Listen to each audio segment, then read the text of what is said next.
What are tactical nuclear weapons and how might Russia deploy them on the battlefield? This map highlights the range of the ATACMS missile, a long-range precision weapon. The presence of these missiles in Ukrainian hands poses a significant threat to the Russian military as they make airfields, bunkers, and ammunition storage facilities vulnerable to attack. In response to this escalation, Russia has issued threats to use tactical nuclear weapons in areas where HIMARS and ATACMS missiles are stationed. If, in a hypothetical scenario, the Russian army is forced to retreat due to Ukrainian advances or a successful counterattack, Russia may respond by launching Iskander or Kinzhal missiles with tactical nukes warhead. These missiles are capable of striking targets located 100 to 200 miles away from the Russian border. Such a strike would be intended to disrupt Ukrainian reinforcements and logistics, cutting off their ability to sustain further operations. This approach, while speculative, underscores the high-stakes nature of the conflict and the potential risks involved in further escalation. Tactical nuclear weapons, often referred to as tactical nukes, are small-scale nuclear weapons designed for use over relatively short distances. They differ significantly from strategic nuclear weapons. These are bigger weapons and are typically designed to travel long distances and cause massive destruction, often targeting large urban areas or critical infrastructure. During the Cold War, both the United States and the Soviet Union developed and maintained 4,500 arsenals of strategic nuclear weapons, capable of being launched over long distances into enemy territory. Today, Russia is estimated to possess approximately 2,100 tactical nuclear weapons. Two key Russian missile systems capable of delivering tactical nuclear weapons are the Iskander-M ballistic missile, with a range of 400 to 500 kilometers, and the Kalibr cruise missile, which boasts a range of approximately 1,500 kilometers. Tactical nuclear weapons vary significantly in size and destructive power. The smallest may have a yield of just 1 kilotons or less, while larger variants can reach up to 100 kilotons. For comparison, the atomic bomb drop on Hiroshima in 1945 had a yield of 15 kilotons and resulted in approximately 146,000 deaths. This potential use of tactical nuclear weapons aligns with the concept of escalate to de-escalate, a strategy aimed at compelling adversaries to retreat or back down in the face of potential nuclear escalation. Let's take a look at how the Russian will use air-launched tactical nuclear weapons if needed. They have been preparing for this since the Cold War, using different aircraft as the primary air launch platform. During the Cold War, American planes, primarily the B-52 bombers, played a crucial role with at least 12 aircraft, would take turns to fly, thus remaining airborne almost 24 hours a day. During the Cuban Missile Crisis, the Soviet Union's only nuclear bomber, the Tu-95, had to return back due to its limited range, considering there were no refueling capabilities. This led to an arms race between the two superpowers.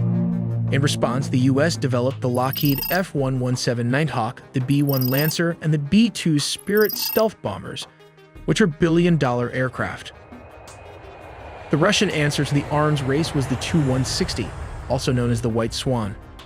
This is one of the largest supersonic aircraft, capable of launching around 16 cruise and hypersonic missiles, and its older variant, the Tu-22, features swept-wing characteristics, also known as a carrier killer.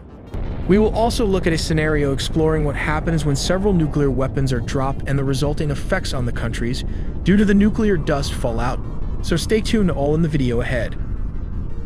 As stated, Russia has different types of nuclear-capable bombers, namely the Tupolev-22 supersonic plane. Here is the White Swan, the Tupolev-160. And finally, the contra-rotating propeller Tu-95, which will be in service until the year 2040. This is the nuclear-capable Tu-22M, also known in Russia as a carrier killer because they can destroy American nuclear aircraft carrier. The Tu-22 is a big, sleek aircraft, built mostly of aircraft aluminum alloys with a dart-like body structure and swept flight surfaces. While flying at low altitudes, the wings are spread open to create lift, while at supersonic speeds, the wings are retracted to give it an aerodynamic structure.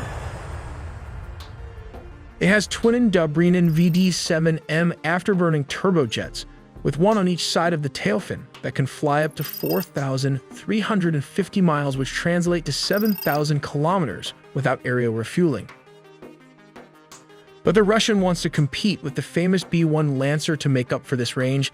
They built the Tu-160, reporting name Black Jack, which can fly up to 7,500 miles. This is around 12,000 kilometers without aerial refueling. It is powered by these 4 afterburning turbofan engines located on both sides of the wing.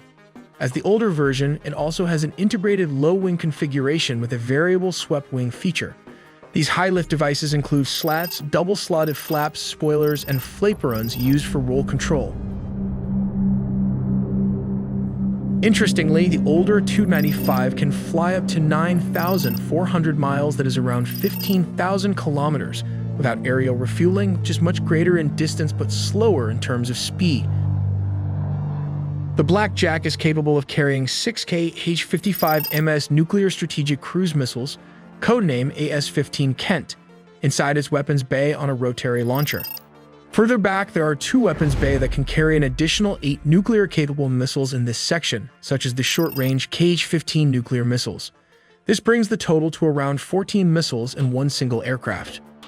Notably, the Tu-160 generally does not carry weapons payloads under its wings, a design choice made intentionally to maintain speed and stealth. Similar to the Tu-22M, the Tu-160 has enormous wings that can open to create lift. The port wings actuator allows the variable geometry outer tapered wings to sweep back from 20 degrees to 65 degrees, providing high-performance flight characteristics at both supersonic and subsonic speeds.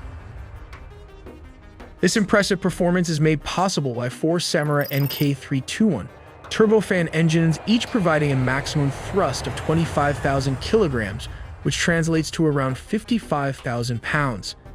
The engines are installed in 2 pods under the wing shoulders, with the air intake incorporating an adjustable vertical wedge. This technique allows the Tu-160 to reach speed of around 2,220 kilometers per hour, which translate to Mach 2 speed. The Tu-22M is also a great bomb truck. It can carry a load of up to 50,000 pounds when loaded to maximum capacity. It can carry around 6 units of KH-15 short-range nuclear missiles in the weapon bay. Alternatively, it can carry older conventional bombs such as the FAB-1500 unguided weapon system, while the updated variants of the Tu-22M can carry 4 Kinzhal hypersonic missiles on both sides of the wings and near the exhaust structure.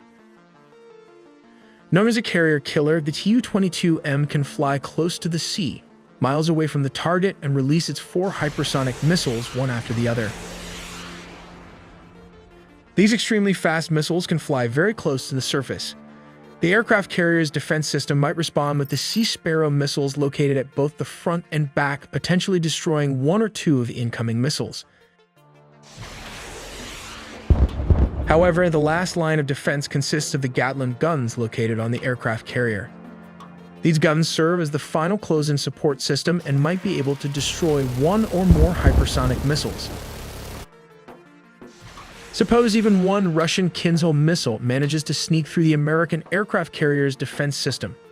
In that case, it can seriously damage and disable the operations of this billion-dollar floating airport, hence the name Carrier Killer. Comparing this to a person will help you understand its size, and it is really huge. Let's look at its cross-section. This is what the Iskander tactical nukes might look inside, but take these animations with a grain of salt. Starting from the bottom, there is the ejection pod. The second part consists of steerable fins attached to jet vanes. The third part of the missile is the rocket motor. This is the guidance section of the missile. And the last part is the warhead section or nuclear weapon, which weighs around 500 kilograms, translating to approximately 1,100 pounds. All this engineering propels the missile to an astonishing terminal speed of Mach 12, which is around 14,700 kilometers per hour or 9,207 miles per hour. The Tu-95 weapon system can carry a total of 8 KH-101 missiles under 4 double missile pylons, in addition to 6 KH-55 missiles in the internal rotary missile launcher. The KH-101 is a long-range standoff weapon. It is carried and launched by this bomber aircraft, which is larger and heavier than the KH-55, but retains a similar design with a drop-down engine. Externally, it has some similarities with the US AGM-158 air-launched cruise missile, though the Russian missile has a significantly longer range. This missile is armed with a conventional or tactical nuclear warhead and has a range of 3,000 kilometers, depending on the version. While the missile weighs between 2,200 to 2,400 kilograms and can carry a 400 to 450 kilogram warhead. As the name suggests, nuclear bombers are aircraft designed to deliver nuclear weapons. Let's take a look at how they might work. The three planes can work together as nuclear and attack aircraft. In Stage 1, the Tu-22M can sweep in and target enemies using Kh-22 or 32 long-range supersonic anti-shipping cruise missiles, or the Kinzhal, specifically designed to engage U.S. Navy supercarriers. Meanwhile, the Tupolev Tu-95 can be positioned as a command and control center, while also striking less defended infrastructures like the usual communication towers. This slows down the enemy response in the battlefield. Finally, the Tu-160 Blackjack, also known as the White Swan, would launch cruise missiles once in range. These missiles would travel low and slow under enemy radar to reach their targets. This tactic is typical for all bombers in a nuclear war scenario. The Tu-160 can open its weapon bay doors and release nuclear cruise missiles one after another. These cruise missiles deploy their wings when dropped, and it can fly towards their targets, creating a nuclear explosion upon impact. However, the aftermath of such an attack can cause a nuclear fallout. When a nuclear weapon detonates, dust mixed with radioactive fission products are drawn into the detonation's radius, even spreading towards the attacker's own country and people. This nuclear dust can spread all through Europe, Russia, China, and even the rest of Asia if this happens to explode mid-air. This creates a situation where nobody wins, as it affects a lot of people, including those who initiated the attack. We make original videos from scratch, so please do subscribe and hit the notification bell for more videos.